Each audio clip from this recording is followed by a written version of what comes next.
नमस्कार, आप देख रहे हैं कंट्रोल क्राइम न्यूज। फसल अवशेष प्रबंधन योजना के तहत डीएम की अध्यक्षता में जनपद स्तरीय कृषक जागरूकता कार्यक्रम किसान गोष्ठी का हुआ आयोजन।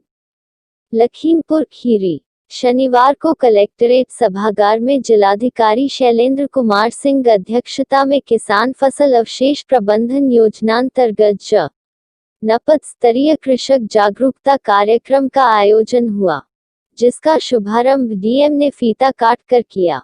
जिलाधिकारी शैलेंद्र कुमार सिंह ने किसानों से अनुरोध किया कि किसान भाई फसलों के अवशेषों को अपने खेत में न जलाएं, इससे वायु प्रदूषण, मृदा प्रदूषण एवं आने वाली पीढ़ी पर बुरा असर पड़ता है तथा पर्यावरण की क्षति होती है और मृदा की उर्वरा शक्ति कम होती है।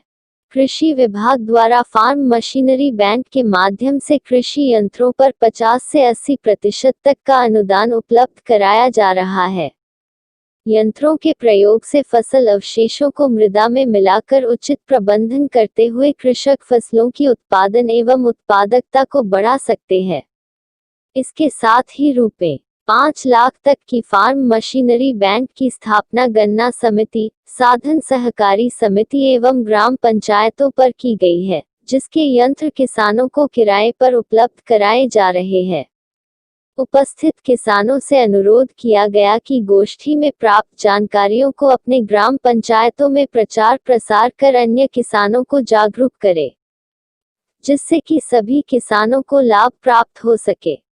उप कृषि निदेशक डॉक्टर योगेश प्रताप सिंह ने कृषकों के मध्य फसल अवशेष जलाने से मिट्टी, जलवायु एवं मानव स्वास्थ्य को होने वाली हानि के विषय में व्यापक रूप से जागरूक किया गया। किसानों के मध्य इस बात का भी व्यापक प्रचार प्रसार किया जाए कि फसलों के अवशेष को जलाना दंडनीय है, ऐसा करने पर किसानों को अर्थदंड से दंडित किया जा सकता है। किसान पराली जलाता है तो उसके विरुद्ध आईपीसी तथा राष्ट्रीय हरित अधिकरण के प्राविधानों के विरुद्ध जुर्माना लगाया जाए। घटना की पुनरावृत्ति होने पर एफआईआर दर्ज कराई जाए। फसलों के अवशेष को जलाने वाले दोषी व्यक्तियों की पुष्टि होने पर 2 एकड़ क्षेत्रफल पर ₹2,500, 2 से 5 एकड़ क्षेत्रफल पर ₹5,000 तथा 5 एकड़ से अधिक पर ₹15,000 अर्थदंड तथा घटना की पुनरावृत्ति से संबंधित मामलों में राष्ट्रीय हरित न्यायाधिकरण अधिनियम की धारा 26 एवं एक संख्या 14/1981 की धारा 19 के अंतर्गत अभियोजन की कार्यवाही कर नियमानुसार कारावास या अर्थदंड या दोनों से दंडित कराया जाएगा। किसानों से अपील की है कि वे अपनी फसलों के अपशिष्ट न जलाकर उसका वैज्ञानिक ढंग से उपयोग कर मिट्टी की उर्वरा शक्ति में वृद्धि करते हुए अपनी उत्पादकता बढ़ाएं, जिससे वातावरण को प्रदूषित होने से बचाया जा सके। साथ ही promotion of agricultural mechanization for in situ management of crop residue योजनांतर्गत फसल अवशेष प्रबंधन के अंतर्गत ₹5 लाख तक की फार्म मशीनरी बैंक की स्थापना कराई गई है, जिसमें फसल अवशेष प्रबंधन के यंत्र किसानों को किराए हेतु उपलब्ध है। 17 साधन सहकारी समिति, 13 गन्ना समिति एवं 21 ग्राम पंचायतों को फार्म मशीनरी बैंक की स्थापना की गई है।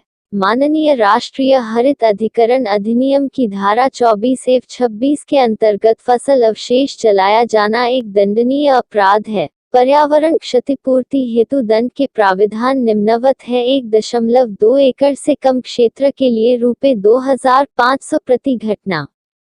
2.2 से 5 एकड़ के लिए ₹5,000 प्रति घटना।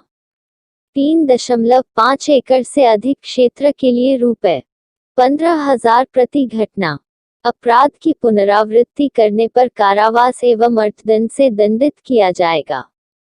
Doctor M.K. विश्वकर्ता, वरिष्ठ वैज्ञानिक, कृषि विज्ञान केंद्र द्वारा कृषकों को जैविक विधि से फसल अवशेष सड़ाने के संबंध में जानकारी दी गई। किसानों को अवगत कराया गया कि नेडअप कंपोस्ट एवं वर्मी कंपोस्ट तथा डीकम्पोजर का प्रयोग करके फसल अवशेष को बहुत कम अवधि में सड़ा करके खाद का निर्माण किया जा सका है, जिसके प्रयोग से मृदा का स्वास्थ्य तथा मृदा में जीवाणुओं की मात्रा को सक्रिय किया जा सकता है, जिसके द्वारा मृदा से फसलों को आसानी से पोषक तत्व प्राप्त हो सकते हैं। इसके साथ ही किसानों को यह भी अवगत कराया गया कि सभी किसान भाई छिड़कवा विधि से बुवाई न करके लाइन से लाइन की बुवाई करें, जिससे कम लागत में अधिक उपज प्राप्त हो। Doctor PK. बिसेन, कृषि वैज्ञानिक, कृषि विज्ञान केंद्र द्वारा जिले में उपलब्ध फसल अवशेष का अध्ययन करते हुए अवगत कराया गया कि लखीमपुर जनपद में उपलब्ध गेहूं के फसल अवशेष से 1451 टन नाइट्रोजन, 285 टन फास्फोरस तथा 3936 टन पोटास प्राप्त किया जा सकता है, जो किसानों के लिए बहुत ही हितकर सिद्ध होगा।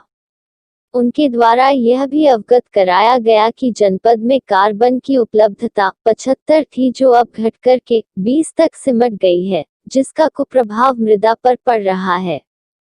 डॉक्टर मोहम्मद सुहेल, कृषि वैज्ञानिक, कृषि विज्ञान केंद्र द्वारा अवगत कराया गया कि जनपद में लगभग 2000 हेक्टेयर में केले की खेती की जा रही है।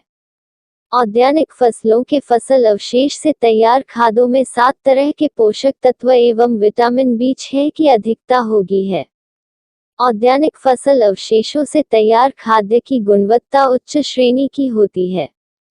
कृषकों द्वारा औद्यानिक के फसल अवशेषों से तैयार खाद से फसलों की उत्पादकता बढ़ाई जा सकती है। मुख्य पशु चिकित्सा अधिकारी डॉक्टर टी.के. तिवारी ने अवगत कराया कि खेती के बाद पशुपालन एक महत्वपूर्ण अंग है। पशुओं का कृषि के फसल उत्पादन में मुख्य भूमिका रहती है। विभाग द्वारा वृहद रोग नियंत्रण कार्यक्रम अंतर्गत खुरपका एवं मुहपका का टीकाकरण कराया जा रहा है, जिसमें पशुओं के कान में छल्ला लगाना अनिवार्य है एवं उनकी यूनिक आईडी बनाई जा रही है, जिस कार्य में किसानों से सहयोग की अपेक्षा की गई है। उनके द्वारा विस्तृत रूप से यूरिया ट्रीटमेंट की जानकारी दी गई तथा पशुओं के आहार में कैल्शियम को जोड़ने पर बल दिया गया। पराली का प्रयोग पशुओं के बिछावन के रूप में करके किसानों द्वारा अच्छी खाद का निर्माण किया जा सकता है, जिससे भूमि की उर्वरा शक्ति बढ़ाई जा सकती है। जिला कृषि अधिकारी सत्येंद्र प्रताप सिंह ने अवगत कराया कि राजकीय कृषि बीज भंडारों पर उपयुक्त मात्रा में गेहूं का बीज अनुदान पर उपलब्ध है।